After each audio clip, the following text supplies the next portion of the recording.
Hello，大家好。講少少冥想或者一啲專注嘅放鬆法咧嘅留意，少少嘅啫。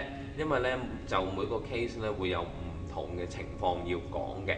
大體上啦，首先咧好似急救咁嘅，環境要安全。點樣為之安全呢？唔會有聲響，唔會有人，或者有一啲突發嘅事情會影響到你，盡量係平和嘅。光線咧唔好太強，你可以用燭光都得嘅，或者呢個發熱簾呢，就閂咗佢，有啲咁多光喺度。溫度呢要和暖啦，唔可以太凍太熱啦。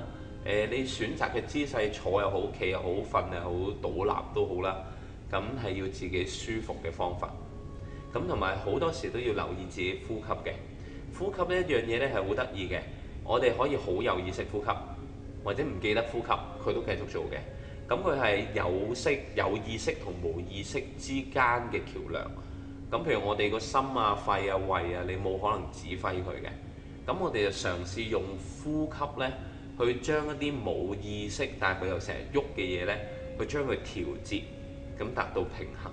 咁好多時呢，你都要留意你嗰個呼吸啦，可能感覺佢個長度、深度、力度係咪均勻，幾多次，長同短。